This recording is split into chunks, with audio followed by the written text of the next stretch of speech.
All right, good evening, everybody, and welcome to what I will say is the final installment of the budget workshop for fiscal year 27. Tonight we have the school department presenting their budget. Like I said in workshops before, there is no public comment section of this workshop. That'll be held on May 7th. Right here in this building at 6 o'clock. So you can come at that time to mention anything that you have to mention about the budget, ask any questions, or so on and so forth. So yes, with that, I will turn it over to the school board and Peter Hallen. Thank you, Mayor. Before I get started, I just I'm going to ask that the people that are here representing Waterville Public Schools introduce themselves. I'm Peter Hallen. I'm the superintendent. Erin McDermott, the chair of the school board. Do you want to hand over?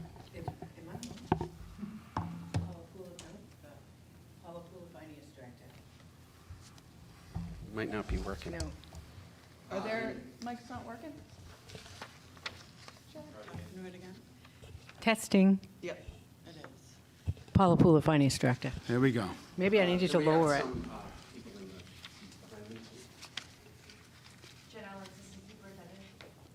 Joseph Ferris, Ward 7 in Finance Committee. Excellent. Yeah. As we get started, the one thing that I just, for point of reference, as you get into this, where you were last year, this year, then the change, just so people can. We will Yeah. we will cover that Awesome. thoroughly. Before we get into that, though, I just want to start by taking a bit of a step back and giving a little bit of a context for how this budget was developed. Our process, like probably yours, began back in December. And since then, we've worked through multiple stages. In our process, we start at the building level, where principals and directors consult with their staffs.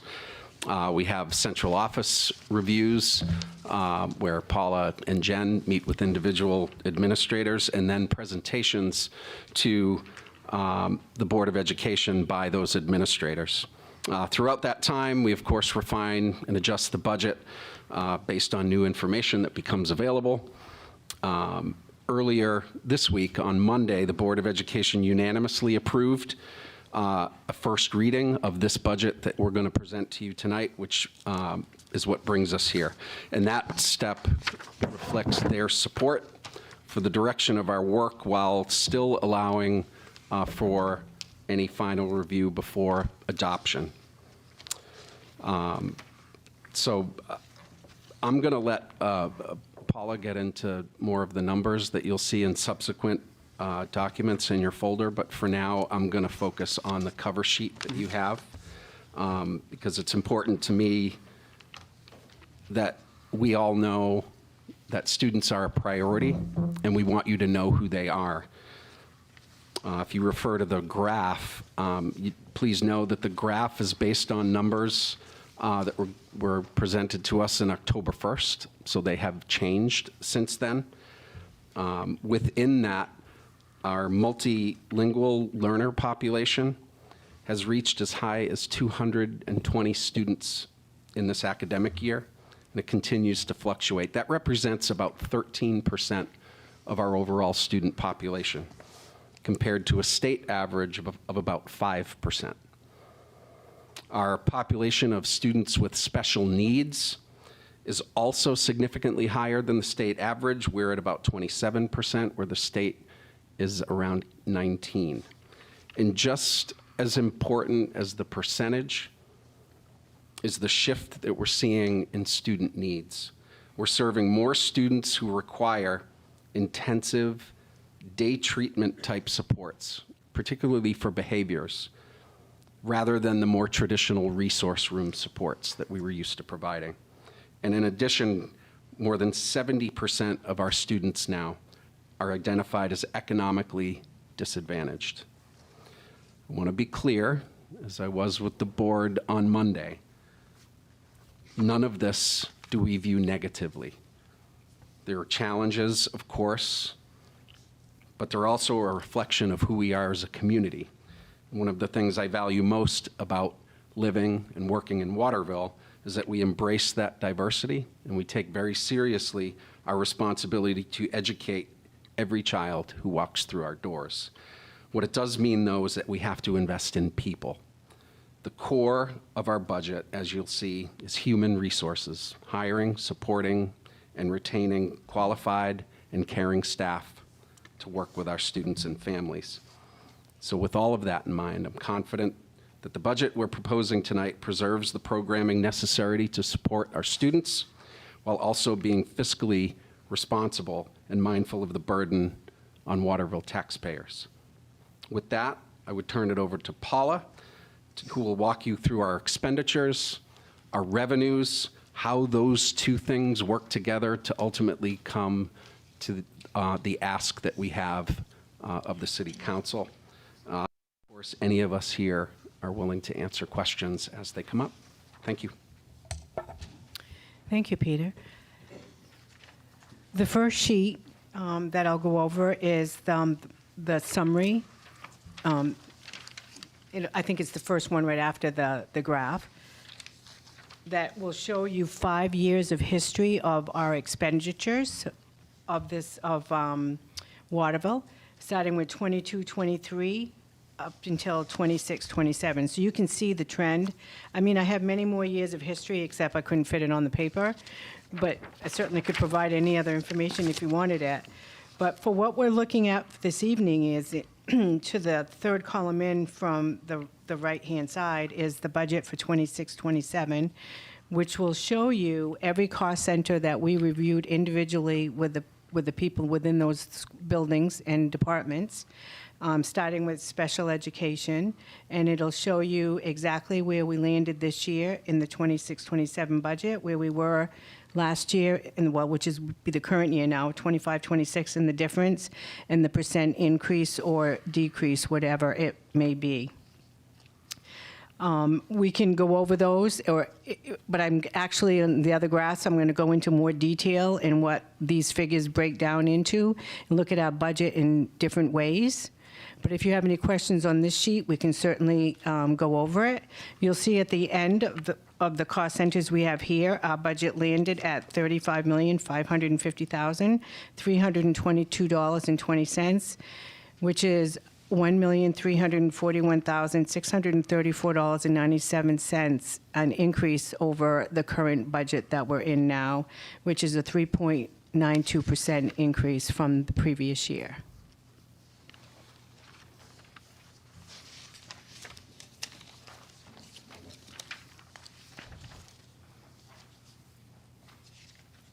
If you're okay with that, I can move on to the revenue sheet, which will actually now will say how we're going to pay for this.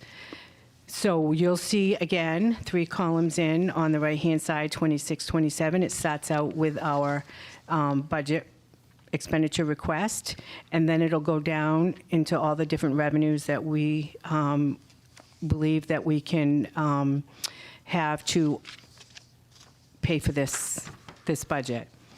Starting with the revenues from the state, that's the first section.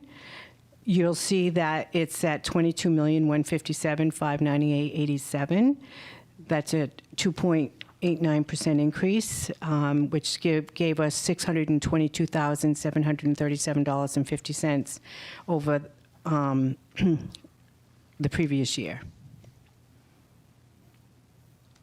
We move down to, also you'll notice on here, and I think I've mentioned it every year about Educare. You'll see that the $800,218.42 it appears on our 279. It doesn't affect our subsidy, but it's just pass-through money. So we do subtract that off so you can see what we send over to Educare, and the remaining is what is for the K-12. Then we'll go down to the school revenues. And we start out with our tuition,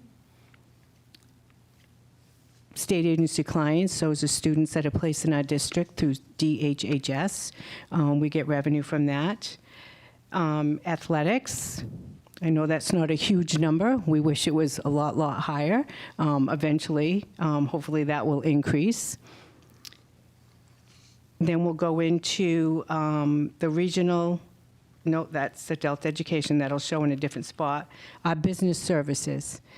As you know, our office here in Waterville is a service center, business services for Winslow, Waterville, and Vassarboro, and we do bring in revenue from that. From Winslow, we anticipate $327,628.29, and in Vassarboro, $180,446.05.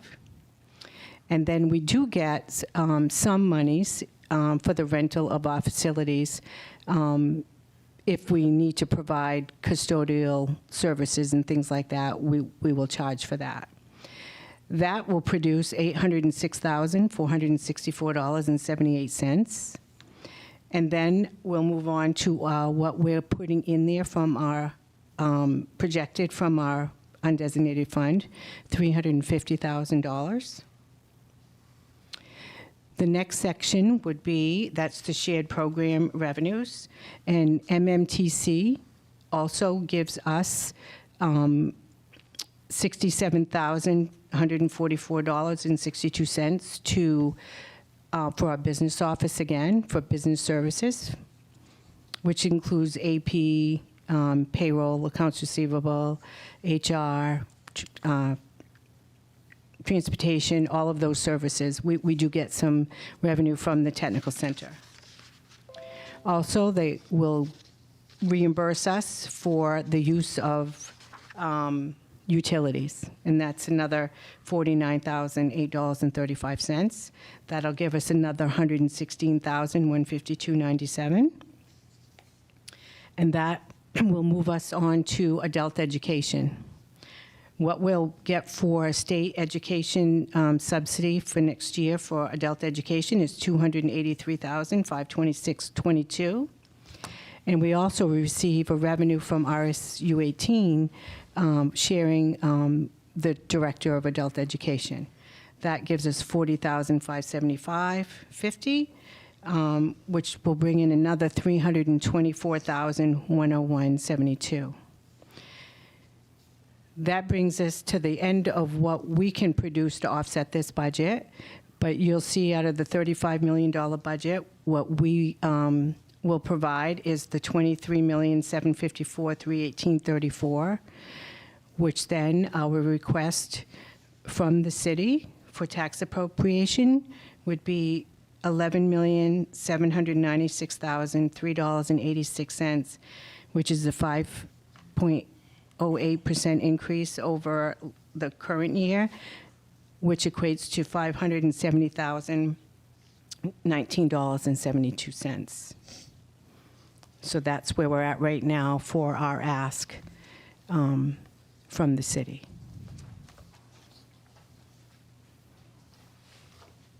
And I can answer any questions if anyone has anything on the sheet.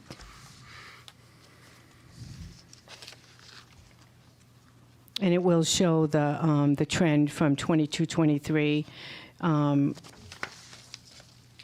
We were very fortunate that we were able, back in 22-23, we had a 10.81% increase, which the city allowed when we were doing a lot of our negotiations to get our teachers and ed techs to compare to the surrounding communities. And the next year it was a 10% increase in the total taxes, and then it went to 4.55%, and last year we were very fortunate to only have to ask for 1.31%. This year was a little bit different, and it's the 5.08%. One of the things that did happen this year is we did not get a savings from our insurance. We put in 10% for our health insurance, and we're always hoping that we'll come in less than that. Last year we did. I think we were able to remove $200,000 to $300,000 off the budget. This year we came in almost right at the 10%, unfortunately. So we weren't able to reduce anything from that.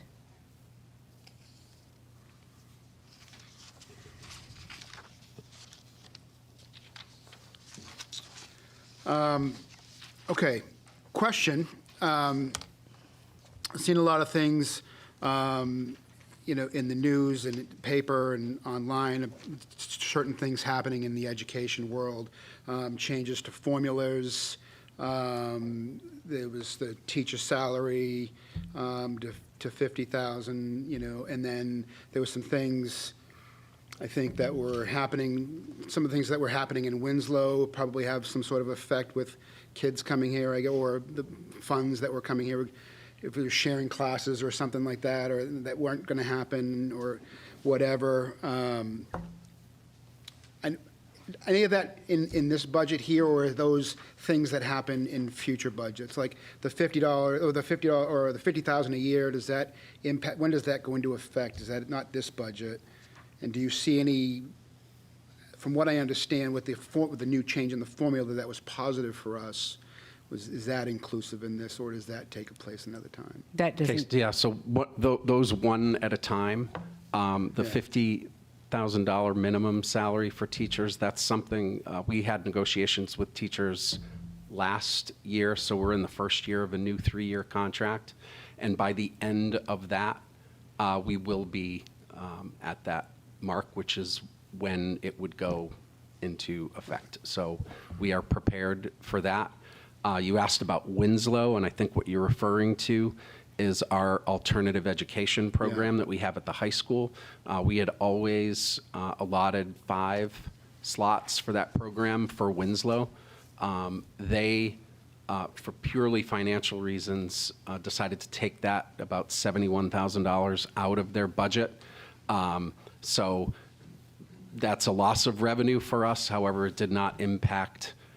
We are going forward with the alternative program because we hope in the future that will come back, and we would certainly welcome any Winslow students if they. The timing was that all of the Winslow students currently in the program are graduating, so they felt they could do it without impacting a person. So, and then your other question about the change in formula did not go into effect for this budget, which is why if you look at Paula's revenue sheet, you'll see that our revenue from the state is lower than we would have anticipated, which translates to a little bit higher of an ask from us for the local taxpayers. The new formula that is being put in for next year, we presume, will have a benefit to us because we check off 3 of the boxes that the new formula addresses, which is population of special education students, economically disadvantaged, and multilingual students. Right, yeah. Okay.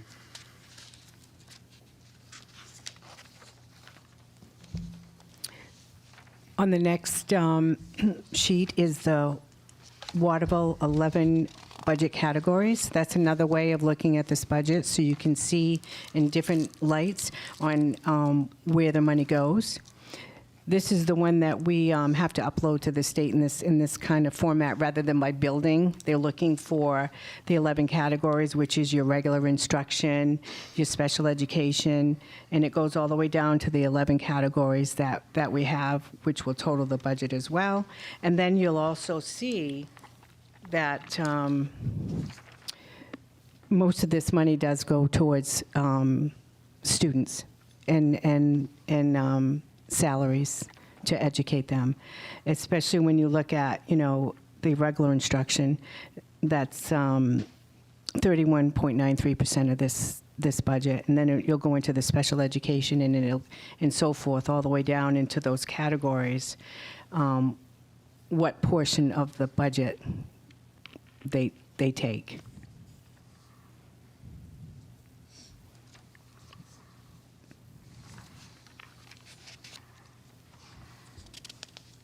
And if anyone had any questions on anything about those 11 categories and what some of them might consist of, I can share that with you as well. Becca. Yeah, thank you. I was wondering about Category 5, student and staff. What does that consist of? Yep. So Category 5 is going to be, it's an accumulation of different areas. It's guidance, your guidance office, your health, the nursing, instructional technology, student support services, improvement of instruction, improvement of staff training, your professional development, and your library. That's what that category consists of.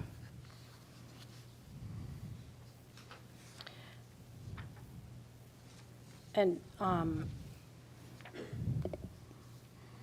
just curious where the English language learning Yep, shows up. great question. That falls under Category 1, which is your regular instruction. So that's your regular instruction for elementary and secondary. That is your tutoring for regular education, and that is your alternative education, elementary and secondary. And that's ELL's next in that category, and then gifted and talented. Okay. That's what makes up that entire regular instruction. Okay. Thank you. You're welcome.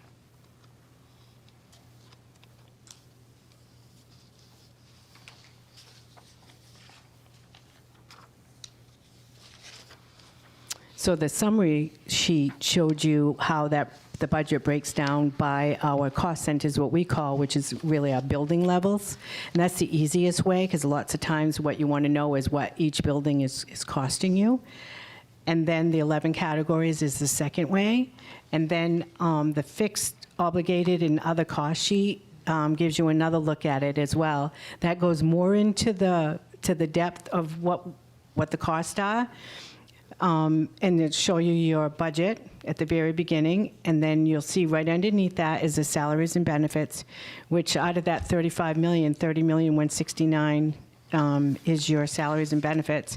And then the other category, which says fixed and obligated costs, those are the ones, I named it that because many of you have to pay these. You know, these are ones that, you know, we're going to have to pay for the copier leases and support contracts.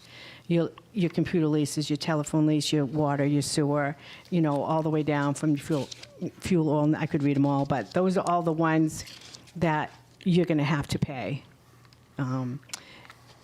which that adds another $3,141,275.41, which the remaining part is other costs, which is your supplies, your contracted services, postage, telephone, lines, online subscriptions, dues and fees, and et cetera. And a lot of your athletic costs are in there.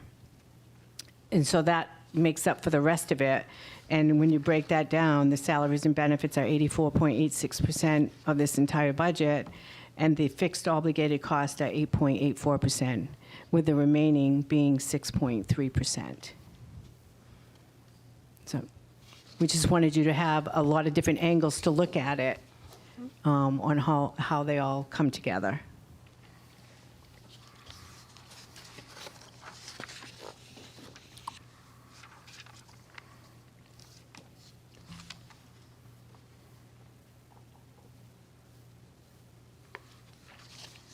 All right. Any questions, comments, concerns? Anything? I missed at the beginning when you were talking about what the adjusted IEP amount was percentage-wise. You said that the numbers that you have now are different than the ones that are on the sheet, and the sheet says it's 27%. What did that rise to currently? 29. Thank you.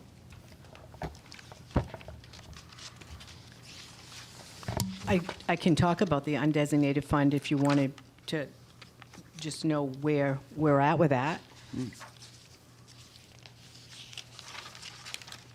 I better find that page. I have all my notes on it. I bet I could tell you if I pull up my email, right? Isn't it, you put it in the email Oh, I you sent have- me, Christina? So at this, and we do have our audit report. We don't have the hard copies yet, but this is the final draft of our audit. So at the end of 24-25, our undesignated fund showed we had $1,638,397. That's where we landed after this audit. The difference with, our undesignated fund is some of it we cannot use because now the MMTC has their own subsidy on the 279, and they're part of this 1.6 million, but their undesignated fund has $392,000 in there. So as we keep subtracting away from the 1,638,000 and take that money out of there, that leaves us, and we've got 300,000 allocated for 25-26. That would bring us down to 1.338 if we used it all. And then we have another 350,000 allocated for 26-27, which bring us to 988,000, which that gets to the scary point for me. Hopefully we don't use all that. And then out of that as well, taking out the 392,000, which is MMTC, if we used all of this money in the next couple of years, that would leave us with just 596,000. That's a little bit too low for me and kind of scary, so hopefully we don't use it like that. Maybe we can add a little bit to it. Have you traditionally used it? We have over the years. This last year, this audit that they just finished, we actually added 77,000. I think the year before we used some, not to the $300,000 level when all was said and done. So yeah, we have used it over the years, but we're hoping that we don't use big chunks at a time, because we want to be able to always have that to offset, definitely. I'm not sure I understand what's going on with MTC and their designated fund balance. Is that a change from? That is a previously? change. Okay. It was a couple of years ago. Was it 2 or 3 years ago? It might have been now. They've always been on our 279, but they were included in the big total.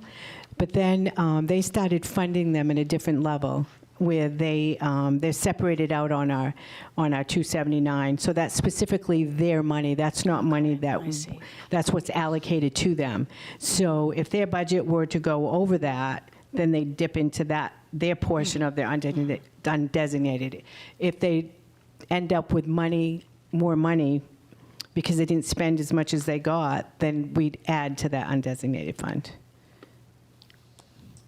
If you go back to the revenue sheet and you look under school revenues, the first line says MMTC tuition, and you'll see that there's no money there anymore. There used to be, Right. because there was always a cost share formula that the area schools would pay into. Now DOE sends the money for MMTC directly to them, and because we're their fiscal agent, it shows up on our 279, and we get to hold it for them and spend it for them, but anything that's left over goes into a separate account that only can be used for them. I see. Okay.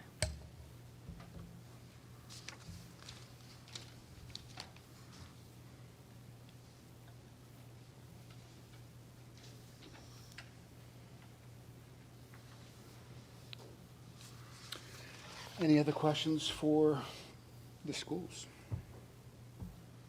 All right. Thank you very much. Great job. Appreciate it.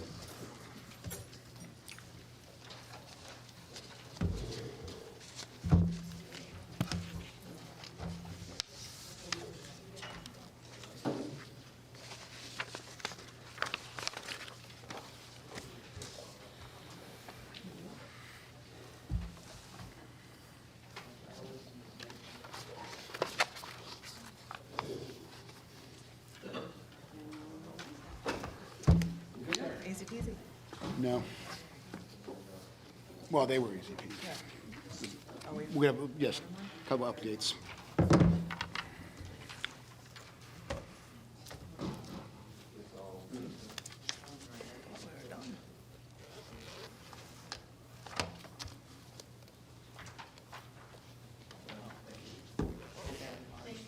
Piece of paper. Thank you, Peter. Thanks, Peter. Oh, look at this. Yes. Wow. Oh, wow. Very large. Love We're it. not done yet. Placemats. Thank you. Right? They're even glossy, you can eat off them.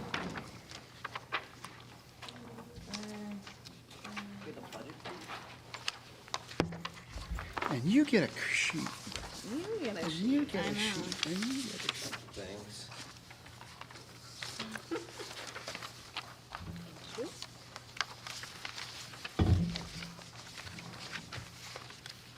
Keeps coming. Back into the budget with a fancy paper. You know, I don't buy that paper, and somebody else bought it, and I'm gonna use it. Okay, That's good. the thing. I'll remember this during the cuts.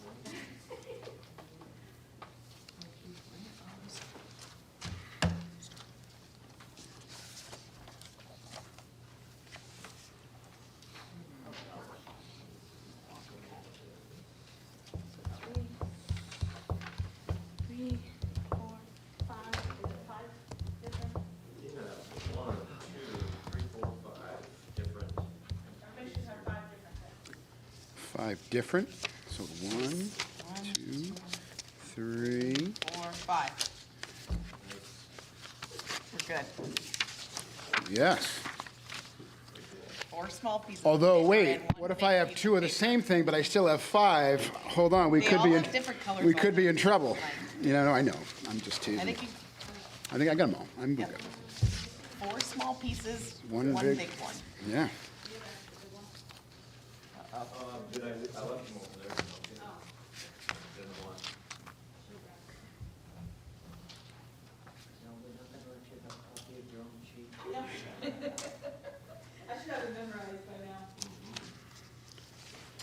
Okay. We have 5 unique pieces of paper here in front of me. Where are we starting with? Which one would you like to start Good with? question. The basis is we'll explain what's in front of you and then explain how the people that aren't in attendance tonight will be able to access these as well. So let's see. The big one here and the small one that says FY27 budget reduction and revenue summary. Those are related. So I'll start with the smaller one that has the columns that are pink, green, and blue in order. So the budget reduction revenue and revenue summary, this is outlining some of the proposed or possible cuts or changes to revenue increases or reallocation between departments internally that can help us get to some of the overall net budget reductions that we've been outlining in some of the department workshop presentations thus far. There may be some that are in addition to what you've heard, but we had explained that we would outline them in more clearly so you didn't have to remember them all or take notes on them all. And this is the first attempt at that. There will be other iterations in the weeks to come. And this is done by department largely. There's also a few other categories, but it's largely by department. And as you know, at the start of this whole process with the budget and the memos that the mayor and myself included, we were tasking ourselves with trying to find, net budget reduction of $1 million. And as you can see from this, the ones that we've proposed on this initial go-through are roughly $800,000 at this point.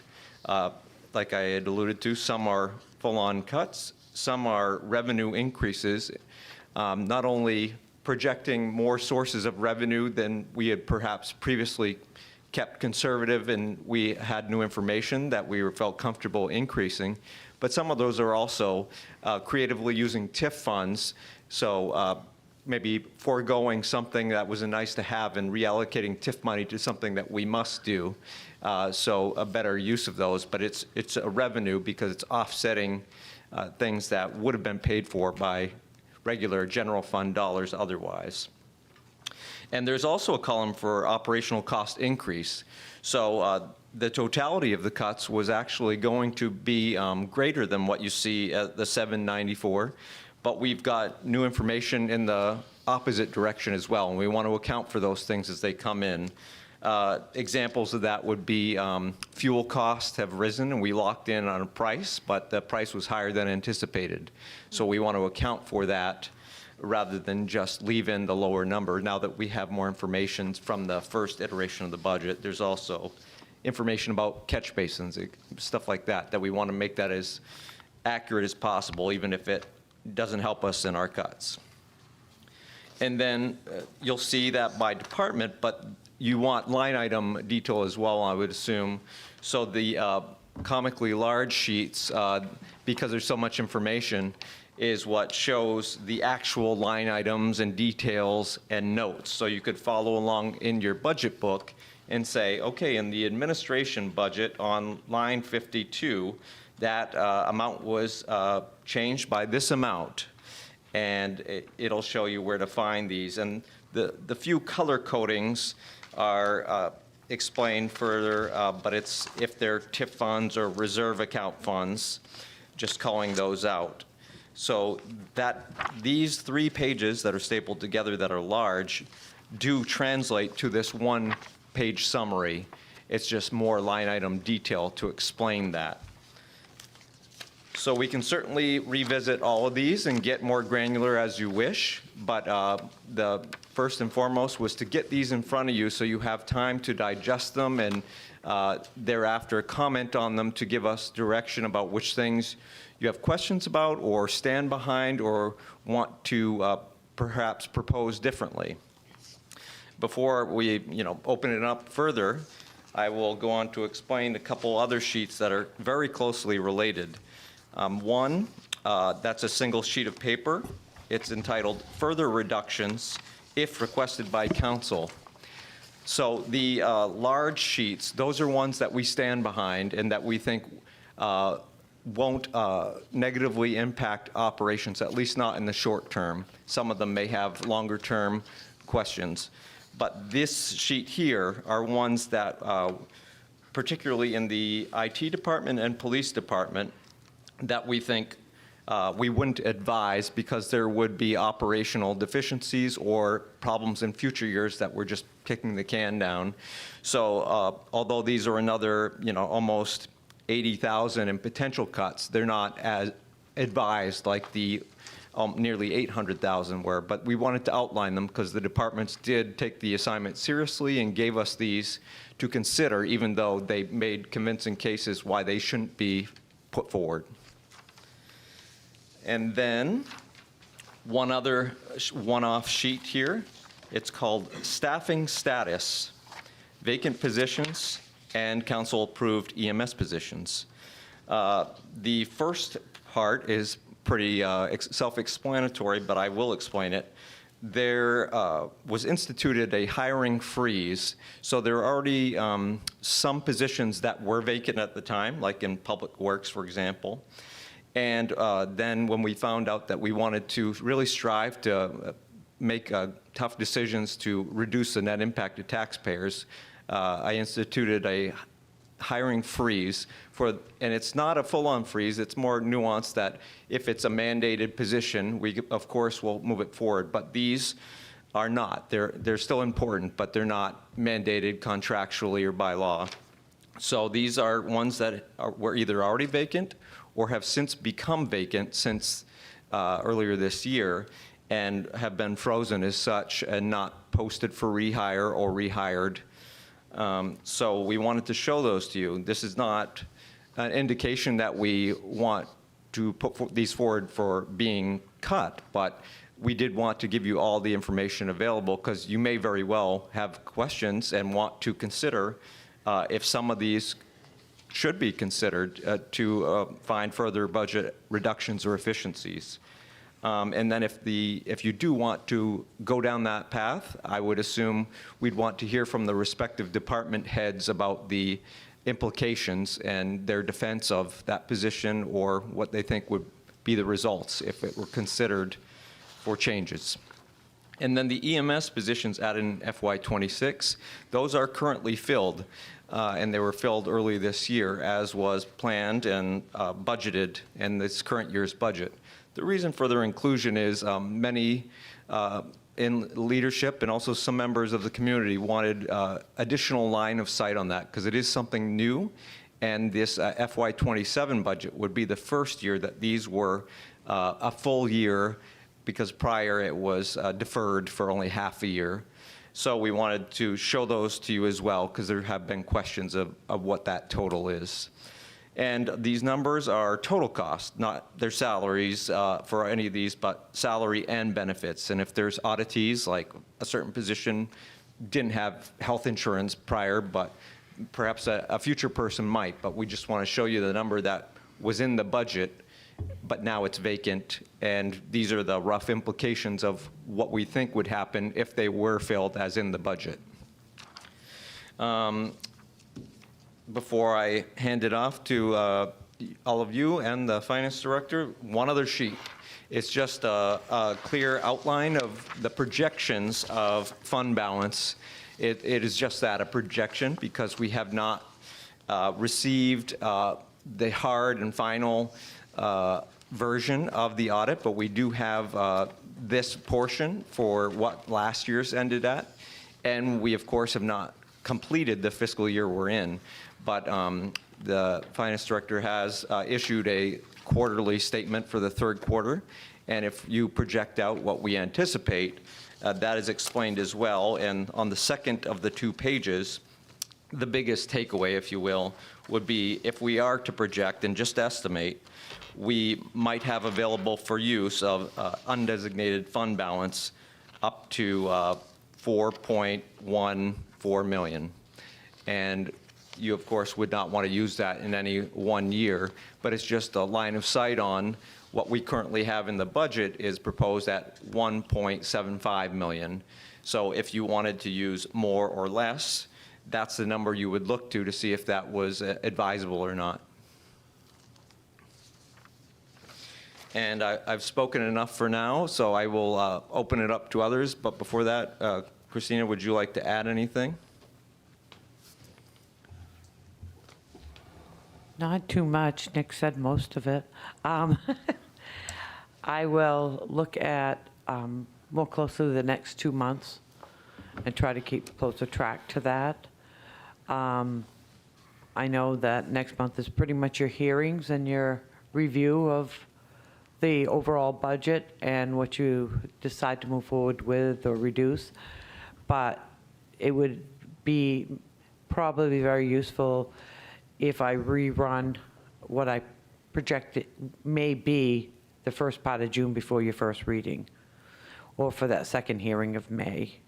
So I will commit to doing that so that you have the most up-to-date information based upon the expenditures and revenues for the year. Because we're good coming into the current year. It's what's going on within the current year within departments that I can't completely project out. If there was an emergency that required a lot of additional coverage for the fire department or police department, it could significantly impact where we end up. So, but we certainly can look at it when we get closer. And happy to answer any questions that anybody has. I don't have a question to start off. I do have a comment, and I want to say thank you. I know we joked about how ridiculously large this is, but this is really kind of awesome. I mean, I like this view, right, like in the high level, but to be able to tie it back and to see where we are pulling these things from is super helpful. So thank you very much for this. Thank you. I want to just respond to that. Sarah is the one that put that cut sheet together and that information. I myself told her I thought that she did a wonderful job outlining those. Yeah. And it fits very nicely with what we have done with the, as far as I'm concerned, with the budget workbook. So it's all her. I've been working on the quarterly report and department stuff, and she said she would gladly put it together. So it's, thank you, Sarah. Yeah, thank you. Yes? A question. So the things that are in pink, those are not cuts, they're things that are being used with TIF revenue? So pink means TIF revenue, period. Some of them are cuts and some are reallocations or revenues, and that's explained based on which column they're in. So like the economic thing, is it being cut or is it Yes. TIF revenue? Okay. Yes. Because It's being I- cut from TIF revenue to free up TIF revenue for other things. Other yeah. things, okay. Pink just means TIF related, and then it's And then explained if it's a cut or a revenue. It's in the red internal adjustment? Yep. Gotcha.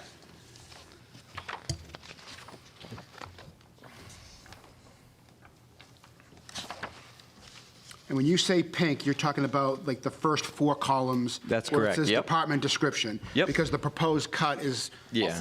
Is kind of like a salmon, I Yeah, think. yeah, yeah. Not like really So a the pink, pink, so I not wanna the make sure salmon, that we're good, so, yeah. Only so many colors in the color First 4 columns, correct. Yeah, yeah, okay, okay. And as discussed, this can be made available more broadly, where it's a working document, so we wanted to get it to you as soon as it was ready, so you have time to digest it. You can certainly discuss how you think next steps would work best for you, but we have a number of upcoming budget meetings, so there's a public hearing. Obviously, the primary focus of that is for the public to say their piece and explain to you their wants and priorities for your consideration. But you are also at liberty to use a portion of that meeting, whether it's before or after the public, to discuss publicly.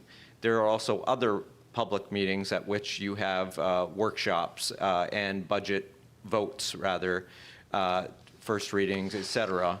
So there is time, including one final meeting about the budget before you start first reading and second reading.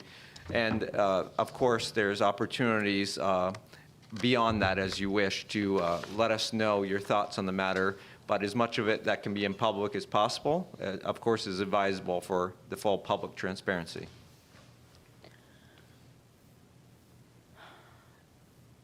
So this is a lot of information, Yes. right? It's hard to think of questions right off the top, and of course, 3 people aren't here. I'm also just wondering, as we went in the budget, there were things proposed, oh, this is a change, this will go up, this will go down, et cetera.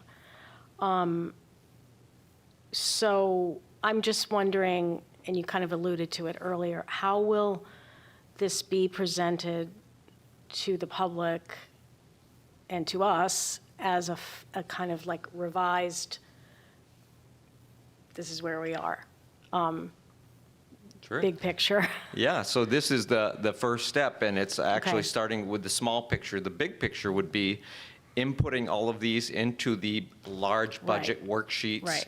And then saying, if we do all these things that we proposed, here's what the change to the net budget to taxpayers would be. And that is certainly one of the next steps. This one we thought would be better first, not only so you'd have it all in front of you to digest, but also because we weren't sure which of these, if all of them or additional ones or not all of them, that you'd actually be interested in as a council. And the thought occurred to us, rather than make all these changes, it's ultimately up to you. So if you sit with this and you say, just an example, we like most of these, but we're not okay with cutting training in several departments. What if we didn't cut that? What would the implication be? And we can not change that in the budget. So that's just an example. Another one would be, well, we thought you might cut a position.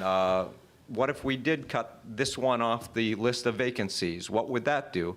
So that's maybe some of the next conversations, or if you're so inclined, either now, which is maybe too soon, or a future meeting, to give any direction to any of that effect, it'd be welcomed, because it would help us in our next steps.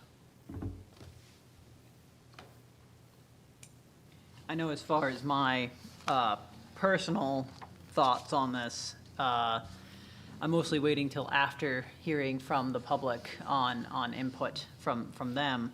I will say, kind of as a hint for the direction I'm leaning, I think taking most of these vacant positions and not hiring for them, with the exception of the economic development, which is funded by TIF, I think that is a direction that I'm leaning towards in general, unless we hear else from the public.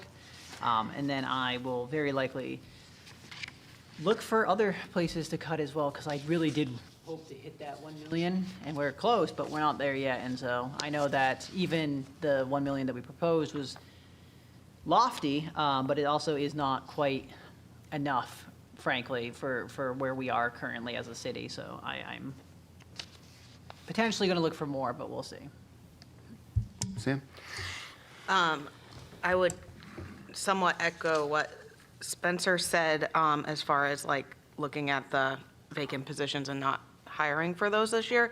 However, I understand that it was the economic development is funded by TIFs, but not cutting it would mean that we would then not have that $115,000 of TIF revenue to use for other things, correct? That we are using in the budget already?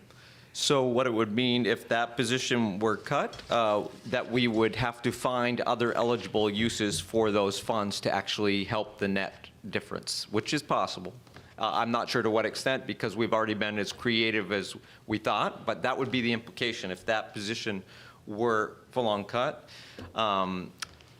We'd have to allocate those funds to operating expenses or other expenses that are currently coming from direct general fund taxpayer money.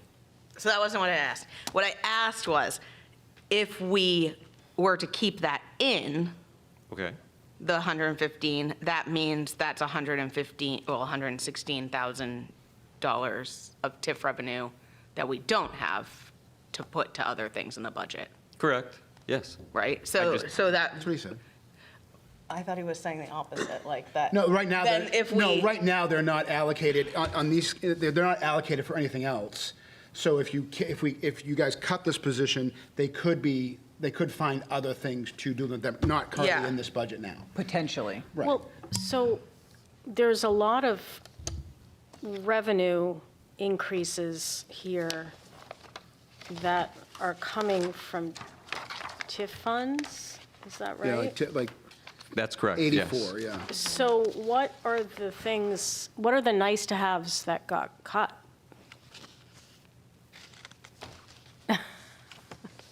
What are we not funding as a result? Some of those are the economic development whole category, not just that position, which was reduced from 100,000 to an 80,000 salary in this iteration. But there's also the amounts of money going to different third-party entities, partners like the Waterville Community Land Trust and Historical Society, some other benefits for that economic development position. Those Oh, are some. Okay. I'm sorry, I'm just, so the internal, I see that under internal adjustments, no net impact, meaning all of those things will come. How is that big pink bar different from the other cuts?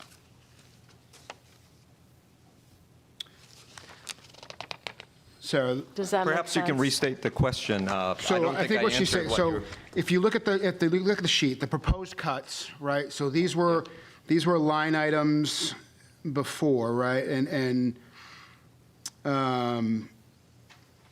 probably funded by general fund, right? So now we come over to things like in the community, economic and community development position. That position, in large in part, was all done by TIF revenue, correct? Correct, So yes. the $115,000 that shows up on the vacant position is solely the position and not the department. And what is on this big sheet is the remaining, so the insurance for the position that we don't have, the copy, the office equipment, the postage, the things that fell under the economic development moniker Yeah, were these okay. two things. So that's what, So those cuts were if we two go back different to the, things. if we go back to the budget book for economic and community development, it was probably what's that? It was 115 plus whatever this stuff was, right? Like- The salary was 100. Here you have the impact of reducing that salary plus other line items in that generic Yeah. department. Whether or not there's a person there, we put other things in that department, which also were reduced to free up TIF monies to go to other things. Gotcha. So- I feel like I'm quite literally a broken record all the time, but like, funding something with TIF revenue is not a cut. It's just finding a different revenue source for it. So like, I really struggle with like talking about it like it's a cut when it's just been found a different revenue source, right? Like, it's still a growth of our city budget, right? And, you know, why can't we use the TIF revenue for painting and striping and paving and traffic signal maintenance instead of cutting that? I would rather have that funded through TIF revenue than a new position, which I know you're going to say is not a new position. It's just an unfilled position, but there's no one doing it now, so. Correct. Because it was under administration. There was an economic one that we were paying before. But other than that, to answer your question, under the TIF guidelines for each one, it's very specific what it can be spent on and where it can be spent. So it does not necessarily mean that you can pave areas in town that may need paving, because it doesn't fall within the district or it's not outlined in the TIF district that was approved. Only certain ones allow you to utilize those funds in a certain way. So, I tried to talk about it a little bit last time about,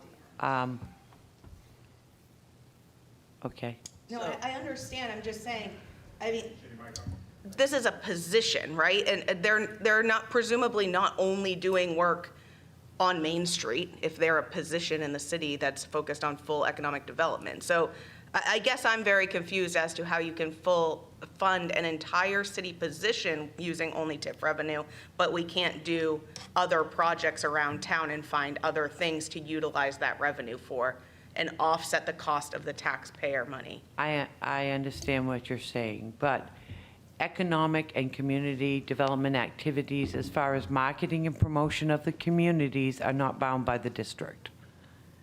Whereas infrastructure improvements and enhancements are bound by the districts. So the map that you outlined, that you adopt at the time you approve the TIF, outlines where you can do certain infrastructure improvements, as striping and those things, whereas a person trying to get more job development, housing, and things throughout the community are not bound by those same boundaries. That's Yeah. the best I can describe it of why it would allow to fund the whole position. So my understanding of this is that it is, in a lot of cases, the TIFs are very strict with red tape on what you can and can't do with them, but the community development position is nebulous enough that you can kind of put it where it needs to go within the TIF, and it's one of those things that fits into the TIF well because it can kind of flex a bit more than other things. That is quite frustrating, but I see the point. Well, the whole purpose of the TIFs themselves is to develop a different funding source to complete projects that would not necessarily be done through taxpayer dollars without putting that burden, and it is to improve the chances of business development and housing and workforce training. And so the thought of having somebody on board to promote that and develop that and work on those issues constantly is why it fits very well within those guidelines. A lot of the other things that are outlined that within those we are not putting aside money for. We're shifting as much as we can to try to pick up in the general fund budget, but we cut some of the housing money. Several of the TIFs outline that money will be put aside for housing improvements and development. We don't have money going into business marketing grants, which is outlined in several of them. So there are other categories that certainly could be putting money into, but and that's fine, with the tough budget years, we have gone through and tried to look at general fund and find qualifying expenses within the district or equipment or loans that service the TIF areas that fit, that we could reallocate. But there are just some things we can't do with it, that's all.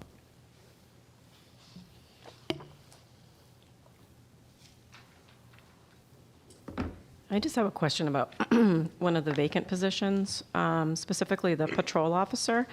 I don't know if do you know how long that's been vacant? It was my understanding when the chief spoke to us that he was fully staffed, so I'm confused. It just opened up Okay. within the last week or two, as did the customer service position. The person's still there. That's how fresh it is.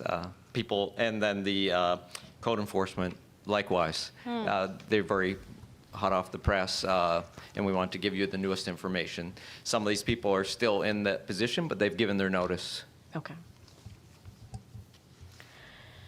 So, looking at the summary of how the city's staff has increased over the last 10 years, the biggest increases are in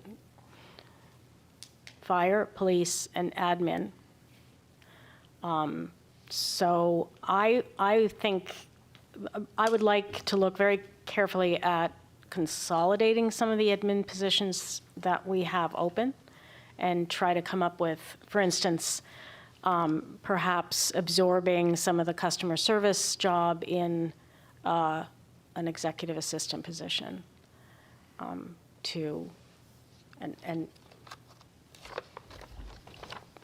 you know, especially temporarily in this year. I'd like to, hear about what the impact would be. I don't know if the code position can be shared with fire. I think it was at one time.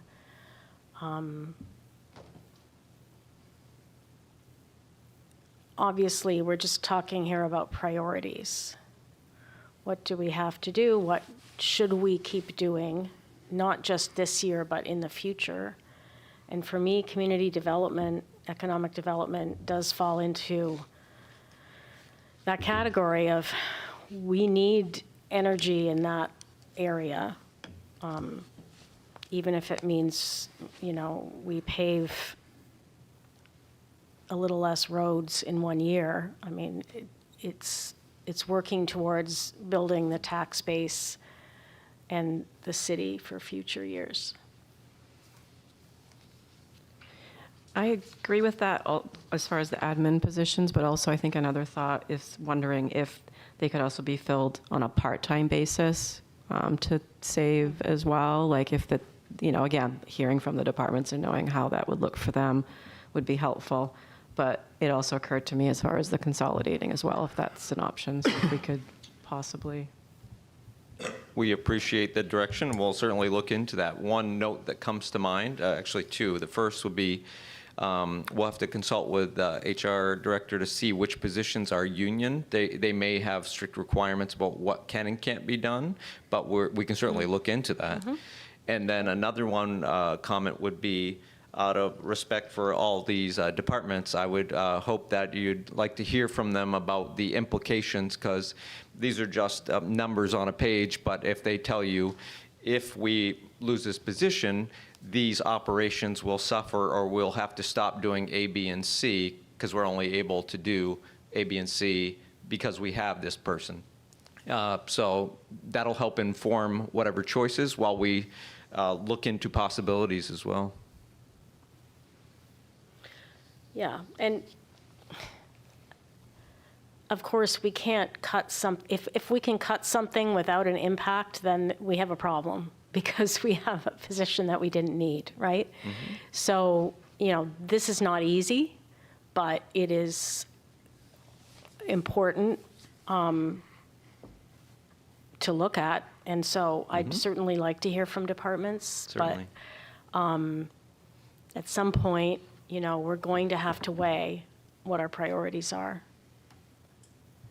I agree, but I would just hope that they would be truly honest with us, because I don't think it's fair, if it's a true need, and to overburden the existing staff either, for them to help cut the budget. So that would be my ask, that they be truly honest with how it'll impact them.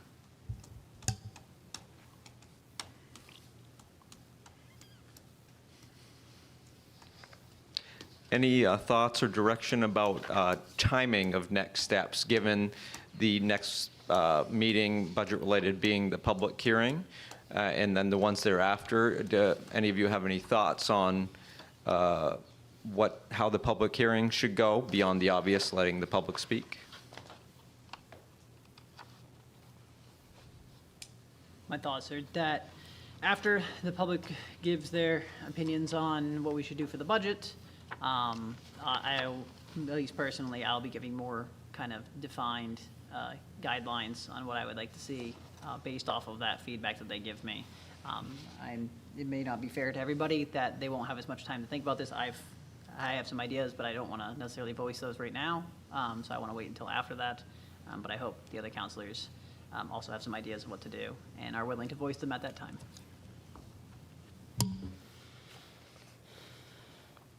Agreed. I have some ideas as well, but I hope that the public will participate and actively give their input. I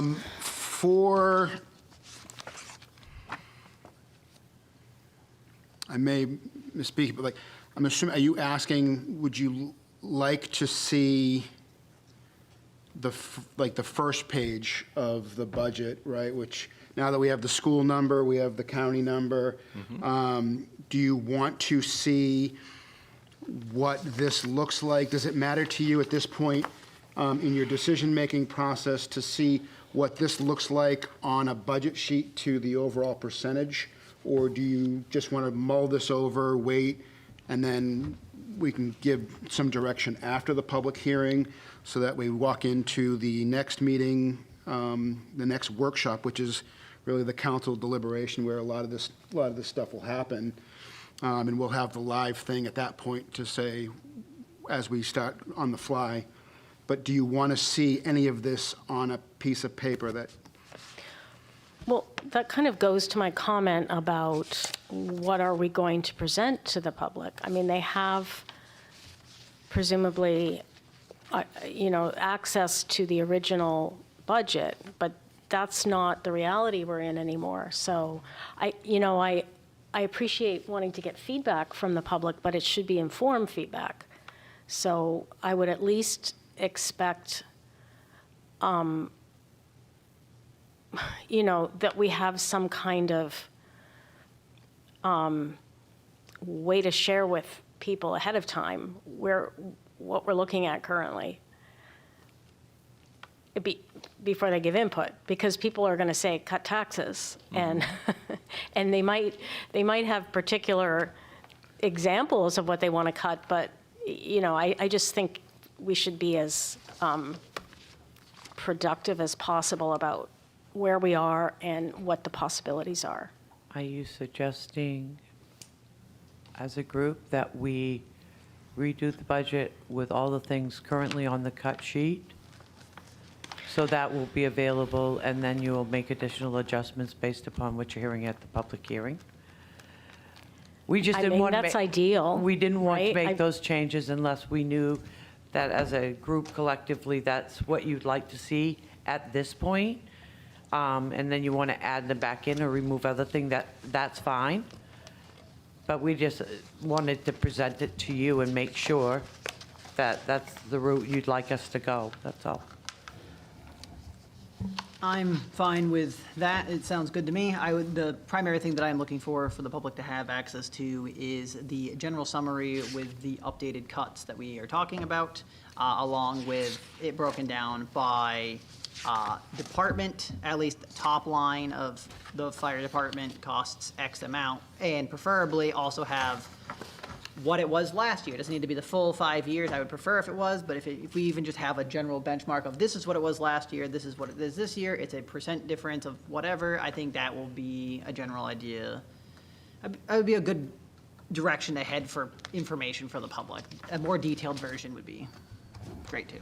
Yeah, it's just as easy for me, if that's a direction, to go put it in each and every department and bring it over to the summary as the working document of where we stand right now with everything on the cut sheet.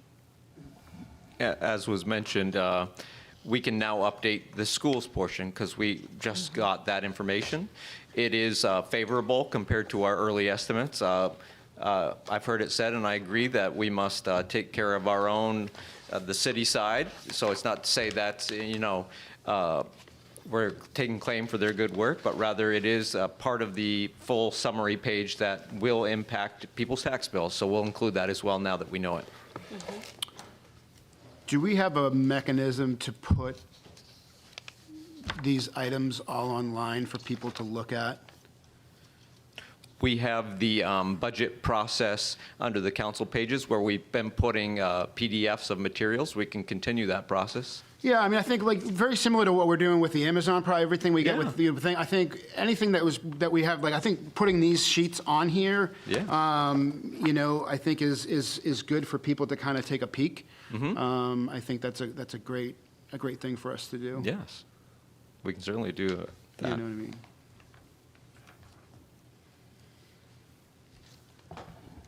And so if we post those and we come to the next meeting, we have the summary page, but we also have the expenditure totals and the revenue totals, which are 3 pages. Would that be okay to put some copies of that for handouts for people who are interested? And then if they wanted more detail, we could get them breakdowns. Everybody be okay with it. It's quite a big document to try to give out a full budget. Yeah, I think high level is good. But that would just give them all of the departmental lines and the changes from the prior year to the current year and what those percentages are on both revenues and expenses and how it rolls. Yeah, that works for me. So you're talking about this top-level summary and then the revenue and expenses pages? Yeah, okay. And when those are ready, we can certainly get that to you. If we're finished with it, a day or two before, we can make that happen. So we'll try our best to get it turned around quickly. I appreciate that. Yes. And so when you present that, put this all neatly, you'll have the original, the revised, and the proposed cuts for everybody to see as well? Or are you correct? Meaning these documents or the other full budget pages? Yeah, that's what I'm trying to understand. Like when we present this, the sort of first sheet in our original packet, how are you going to integrate everything that's been updated? My guess is, So it's clear to understand, like, for the public, I like them having information, but sometimes it's too much. Like, I think a lot of them want bottom line, how's it going to impact my taxes? Yeah. So I just want to make sure that we're not inundating, but we are being clear with the information as well. Point taken. We'll keep it as easily understood and digestible as possible. And an example of that will be on those very limited pages. There is a column that has where the budget was, and a new column that will have the new amounts, and you'll see the difference. You say something? I was just going to say, we could update the city manager request column because the department request is the same right now as the city manager. So typically what we would do is update just the city manager column that's outlined in red already, and we don't have to add another column. That's good. Yeah.